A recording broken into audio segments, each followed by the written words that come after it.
أعوذ بالله من الشيطان الرجيم بسم الله الرحمن الرحيم وأنكحوا الأيام منكم والصالحين من عبادكم وإمائكم إن يكونوا فقراء يغنهم الله من فضله والله واسع عليم۔ اور تم میں سے جو مرد اور جو عورتیں بغیر نکاح کے ہوں ان کا نکاح کرا دو، اور تمہارے غلام اور باندیوں میں سے جو نکاح کے قابل ہوں ان کا بھی نکاح کرا دو۔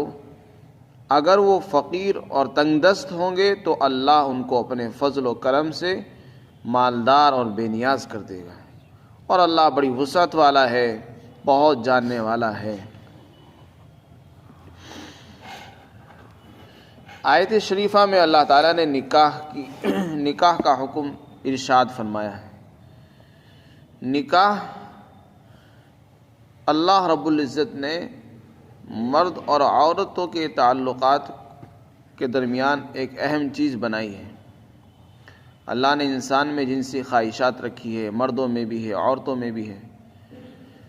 ان جذبات کو اور خواہشات کو پورا کرنے کا حلال ذریعہ اللہ نے نکاح بنایا ہے۔ کیونکہ اللہ نے انسان کو بنایا تو اس لیے اس کے جذبات کو پورا کرنے کا ذریعہ بھی اللہ ہی نے طے فرمایا، تو اس نے جو طریقہ طے کیا ہے اس کو اختیار کرنا یہ سنت بھی ہے اور اللہ کے حکموں پر عمل کرنا بھی ہے۔ نکاح کا جو مقصد ہے وہ توالد اور تناسل یعنی نسل بڑھانا اور خاندانوں کو بڑھانا ہے، اور اللہ نے اس دنیا کو جو قائم فرمایا ہے اس کے لیے ایک وقت مقرر ہے۔ اس وقت تک یہ دنیا جبھی قائم رہے گی جبکہ نکاح کا سلسلہ برقرار رہے گا اور نسل بڑھتی رہے گی۔ تو نسلوں کو بڑھانے کا جو جائز طریقہ اللہ نے طے فرمایا ہے وہ نکاح ہے، اور غلط طریقے سے اگر نسل بڑھے گی تو وہ حرام کاری بھی کہلائے گی، گناہ بھی ہوگا، اس میں اللہ کا غضب نازل ہوتا ہے، ناراض بھی ہوتے ہیں اللہ تعالیٰ، اور اللہ کی طرف سے عذاب بھی آتے ہیں، تو اس سے منع فرمایا، اس پر تنبیہ فرما دی۔ اس پوری صورت کے اندر اللہ تعالیٰ نے بے حیائی کی روک تھام کے لیے بہت ساری چیزیں، بہت سارے احکامات دیے ہیں۔ چنانچہ اس سے پہلے نظر کے اوپر پابندی لگائی کہ مردوں کو چاہیے کہ اپنی نظریں جھکا کر چلیں، عورتوں کو حکم دیا کہ وہ بھی اپنی نظریں جھکا کر رکھیں، اپنی شرمگاہوں کی حفاظت کریں۔ معاشرے کو پاکیزہ بنانا مقصد ہے۔ اللہ تعالیٰ یہ چاہتے ہیں کہ مسلمانوں کا اور انسانوں کا جو معاشرہ ہے، سماج ہے، وہ بالکل پاکیزہ ہونا چاہیے، اس لیے کہ ماحول کا اثر پڑتا ہے انسان کے دل اور دماغ پر، اور اس کے رہن سہن پر، اس کی بول چال پر، اور اس کے ہر عمل پر معاشرے کا اثر پڑتا ہے۔ اگر ہمارا معاشرہ، ہمارا ماحول پاکیزہ ہوگا تو پھر ہمارے اخلاق بھی پاکیزہ ہوں گے، ہمارے درمیان رہنے والے انسان بھی پاکیزہ بنیں گے، اور ہماری آنے والی نسلیں، ہماری اولادیں بھی پاکیزہ ہوں گی، ان کے خیالات بھی اچھے ہوں گے۔ اور اگر ہمارا ماحول گندا ہو گیا تو پھر ہماری نسلیں خراب ہو جائیں گی، اور لوگوں کے دل اور دماغ، ان کے خیالات، ان کے جذبات، سب چیزیں گندی ہو جاتی ہیں۔ تو معاشرہ کن چیزوں سے گندا ہوتا ہے اس کے متعلق فرمایا نظر ہے۔ نظر زہر آلو تیروں میں سے ایک تیر ہے، اور زنا کا ایک دروازہ ہے، اس پر بندش لگا دی، فرمایا کہ نظروں کو جھکا کر چلو۔ اسی طرح بغیر نکاح کے رہنا، اس سے بھی بے حیائی پھیلتی ہے۔ بہت سے لوگ وہ ہیں جو جن کا ابھی تک نکاح ہی نہیں ہوا، اور نکاح کی بات چیت چلانا معاشرے کے اندر شرم سمجھا جاتا ہے، اور یہ اچھی بھی چیز ہے کہ آدمی اپنے نکاح کی بات خود نہ چلائے، بلکہ اس کے اولیاء، اس کے سرپرست، اس کے والدین اس کے نکاح کی بات چیت کرائیں، اس کا نکاح کا انتظام کرائیں۔ یہ ان کا فریضہ ہے، ان کی ذمہ داری ہوتی ہے۔ اگر والدین اس پر دھیان نہ دیں اور وہ غفلت، لاپرواہی سے کام لیں تو پھر اولادیں اور وہ لڑکے اور لڑکیاں جن کا ابھی تک نکاح نہیں ہوا ہے وہ بے حیائی کا سبب بنیں گے، ان سے معاشرہ گندا ہوگا۔ اس لیے حکم دیا والدین کو اور اسی طرح سرپرستوں کو کہ وہ اپنے متعلقین کا، اپنے ماتحتوں کا نکاح کرانے کی فکر کرے اور ان کا نکاح کرائیں۔ اگر اپنا نکاح نہیں ہوا تو خود بھی کریں، اور اگر کوئی بغیر نکاح کے موجود ہو معاشرے میں، گھروں میں، محلے میں، پڑوس میں، رشتہ داروں کے اندر، اس کا نکاح کرانے کی فکر کریں۔ نکاح کرانا بڑی فضیلت کی چیز ہے اور بڑے ثواب کا کام ہے۔ اگر نکاح نہیں ہوگا تو اس سے بے حیائی پھیلے گی، اور کتنی بڑی بے حیائی پھیلے گی آپ اندازہ نہیں لگا سکتے۔ ہمارے معاشرے میں جہاں جن جن راستوں سے بے حیائی آ رہی ہے، ان میں سے ایک چیز یہ بھی ہے کہ ہم لوگ نکاح کی فکر نہیں کرتے۔ اب یہ کس کا نکاح کرانے کا حکم دیا جا رہا ہے؟ اللہ نے قرآن میں فرمایا الایام۔ ایام، ایم کو کہتے ہیں، ایم کے معنی عربی میں آتے ہیں وہ لڑکا جس کی بیوی نہ ہو، یا وہ عورت جس کا کوئی شوہر نہ ہو۔ اب اس کی دو صورتیں ہیں، ایک تو یہ کہ اس کا ابھی تک نکاح ہی نہیں ہوا ہو، یعنی اب دونوں ہی کنوارے ہوں، اور دوسری صورت یہ ہے کہ نکاح تو ہو چکا تھا دونوں کا، لیکن کسی وجہ سے چھوٹا ہو گیا، یا دونوں میں سے کسی میاں بیوی میں سے کسی کی وفات ہو گئی، انتقال ہو گیا، تو ایسی صورت میں وہ بیوی بیوہ ہو گئی یا شوہر بغیر بیوی کے رہ گیا۔ تو عام طور سے بیواؤں کے نکاح کو لوگ عیب سمجھتے ہیں، اس کو تو عیب سمجھ رہے ہیں، لیکن اس سے کتنی بڑی خرابی پیدا ہونے والی ہے اس کو عیب نہیں سمجھتے۔ وہ جب تنہا رہے گی اور اس کے ذریعے سے بے حیائی پھیلے گی، اس کو عیب نہیں سمجھتے ہیں۔ اس لیے اللہ تعالیٰ نے حکم دیا کہ جو لوگ بغیر نکاح کے ہیں ان کا نکاح کرانے کی فکر کریں، چاہے وہ کنوارے ہوں یا ان کا نکاح پہلے سے ہو چکا ہو اور اب باقی نہ رہا ہو، تو اب دوبارہ ان کے نکاح کرانے کی فکر کرنی چاہیے۔ اس میں بیوہ عورتیں بھی آتی ہیں اور اس میں کنوارے مرد اور کنوارے لڑکیاں اور لڑکے دونوں آتے ہیں۔ ان سب کے نکاح کرانے کی فکر والدین کو، سرپرستوں کو اور اولیاء اکرام کو کرنی چاہیے۔ اگر وہ ایسا نہیں کریں گے تو اس سے بڑا فتنہ ہوگا۔ فرمایا اور انکحوا الایام، اور تم بغیر نکاح کے جو مرد اور عورتیں بغیر نکاح کے ہیں ان کا نکاح کرا دیا کرو تم میں سے۔ اور اسی طرح غلام اور باندیاں بھی چلتی تھی پہلے زمانے میں۔ فرمایا جو غلام اور باندی نکاح کے قابل ہوں ان کا بھی نکاح کرا دینا چاہیے۔ اس میں یہ خیالات دل میں مت پالو کہ یہ خرچہ کیسے اٹھائیں گے، بیوی کا خرچہ کیسے اٹھائیں گے، اور بچوں کا کیسے اخراجات چلیں گے، گھر کا خرچہ کیسے ہوگا۔ یہ خام خواہ کے جو ہے خیالات ہیں۔ اللہ تعالیٰ نے فرمایا اگر یہ اس وقت فقیر بھی ہوں گے، تنگ دست بھی ہیں، لیکن ان میں نکاح کی قدرت ہے، تم اللہ کے بھروسے ان کا نکاح کر دو، اللہ اپنے فضل و کرم سے اور خزانہ غیب سے ان کو مالدار کر دے گا۔ چنانچہ ایسے بہت سے واقعات ہیں کہ شوہر نکاح سے پہلے غریب تھا، جب نکاح ہوا اللہ نے اس کو وسعت عطا فرمائی، مالداری عطا فرما دی۔ یا لڑکی غریب تھی، جب نکاح ہوا تو شوہر کی بدولت اللہ نے اس کو مالدار کر دیا۔ تو اللہ تعالیٰ وعدہ فرما رہے ہیں کہ اگر یہ لوگ فقیر ہوں گے تو ہم انہیں مالدار کر دیں گے۔ مالدار کرنا تمہارے ہاتھ میں نہیں ہے، یا فقر و تنگ دستی لانا یہ والدین کے ہاتھوں میں نہیں ہے، لہذا صرف فقر کو دیکھ کر نکاح کو نہ کرنا اور ان کو یوں ہی چھوڑے رکھنا یہ مناسب نہیں ہے۔ اللہ وسعت والے ہیں اور بہت علم والے ہیں۔ نکاح کے متعلق احادیث کے اندر بہت زیادہ ترغیبیں آئی ہیں۔ اللہ کے رسول صلی اللہ علیہ وسلم نے فرمایا تزوجوا الودود الولود فإنی مکاثر بکم الامم، ایسی عورت سے شادی کرو جو بہت زیادہ محبت کرنے والی ہو اور بہت زیادہ بچے جننے والی ہو، اس لیے کہ میں قیامت کے دن دوسری امتوں کے مقابلے میں تم پر فخر کروں گا۔ جب دوسری امتیں، ہر نبی کی امت آئے گی اور میری امت ساری امتوں سے زیادہ بڑی ہوگی افراد میں، تعداد میں، تو میں دوسری امتوں کے مقابلے میں تم پر فخر کروں گا کہ دیکھو میری امتی اتنے زیادہ آئے ہیں۔ اسی طرح اللہ کے رسول نے فرمایا سب سے بہترین برکت والا نکاح وہ ہے جس میں سب سے کم خرچہ آتا ہے۔ اعظم النکاح برکۃ ایسرہ مؤونۃ۔ آج ہم نے اپنے نکاح کو اتنا مشکل بنا دیا ہے کہ لڑکے اور لڑکیاں جوان ہو جاتے ہیں، ساتھ شادی کے قابل بھی ہو گئے، رشتے بھی آ رہے ہیں، لیکن نکاح نہیں کر رہے ہیں کہ جی نکاح کا انتظام نہیں ہے. جی کیا کس چیز کا انتظام چاہیے؟ جب اللہ نے دونوں کا جوڑ بٹھا دیا تو نکاح کر دیجیے. نکاح میں کیا خرچ آتا ہے؟ شوہر کی ذمہ داری ہے کہ وہ اپنے مکان کا انتظام کرے، بیوی کے اخراجات وہ شوہر اٹھائے گا. نان، نفقہ، سکنا یعنی مکانات کا انتظام، مکان کا انتظام کرنا، روز اور اسی طرح خرچ اخراجات کا انتظام کرنا، کپڑوں کا اخراجات کا انتظام کرنا، یہ لڑکے کی ذمہ ہے، لڑکی کی ذمہ نہیں ہے. لڑکی کی ذمہ کوئی خرچہ شریعت نے نہیں رکھا ہے. یہ تو ہم نے اپنے رسم و رواج کی وجہ سے لڑکیوں پر ایک بوجھ ڈال دیا ہے، جس کی وجہ سے ان کی عمریں نکل جاتی ہیں اور ہم نکاح نہیں کرتے. ورنہ لڑکی والوں پر کوئی خرچ نہیں ہے.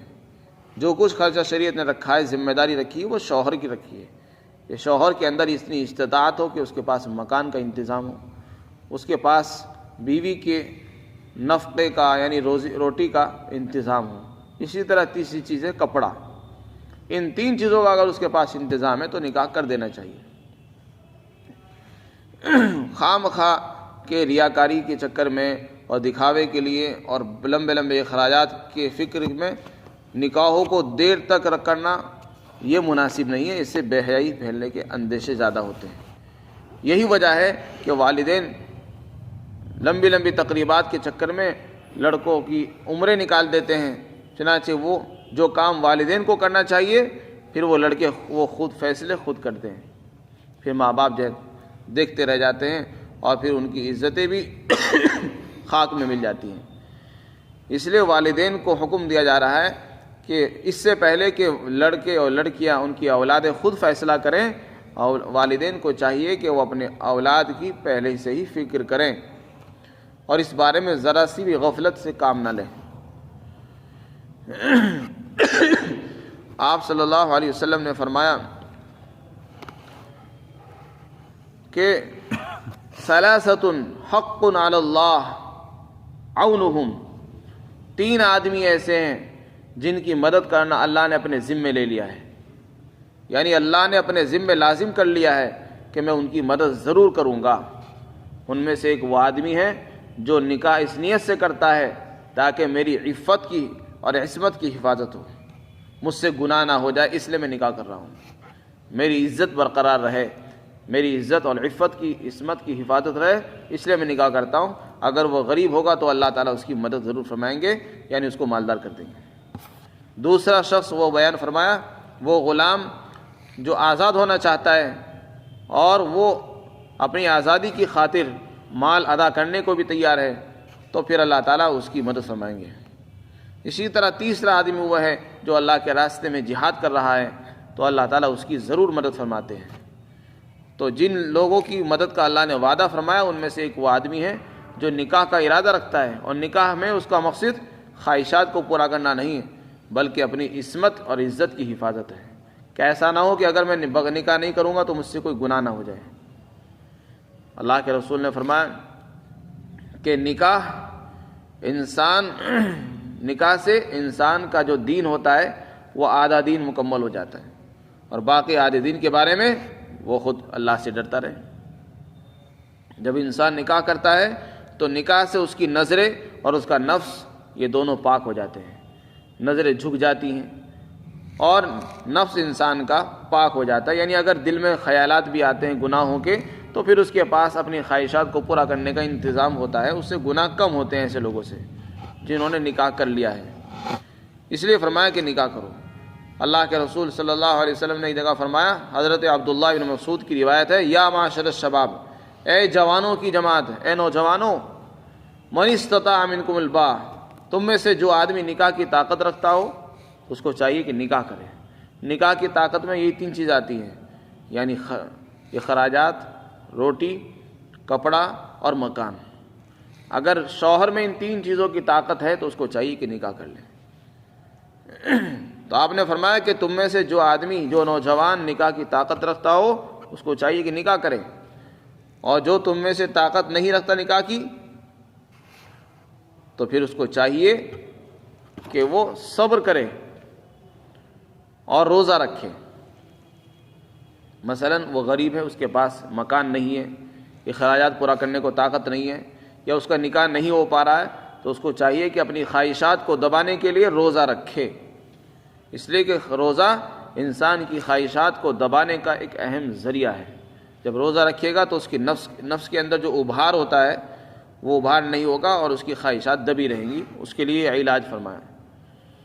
لیکن اگر کوئی آدمی یہ دیکھے کہ میرے پاس انتظام ہی نہیں ہے اور میرے پاس انتظام معلوم نہیں ہوگا یا نہیں ہوگا، لہذا میں اب اپنی خواہشات کو کیسے پورا کروں، اس کے لیے میرے لیے تو زنا کرنا حلال ہو جائے گا، نہیں، اس آدمی کو زنا کی طرف نہیں بڑھنا چاہیے۔ زنا کسی صورت میں حلال نہیں ہے، چاہے آپ کے پاس انتظام ہو یا انتظامات نہ ہو۔ اپنی عفت کی حفاظت کرنا اور اپنی عزت کی حفاظت کرنا یہ ہر مسلمان پر فرض ہے۔ اللہ سے امید رکھے اور صبر کرتا رہے، جب اللہ قوت دے تو پھر نکاح کر لے۔ تو نکاح کے بارے میں یہ احکامات ہیں۔ اسی طرح کن سے نکاح کرنا چاہیے؟ آپ نے فرمایا کہ نکاح کے اندر اخلاق کو دیکھو، نکاح میں دینداری دیکھو۔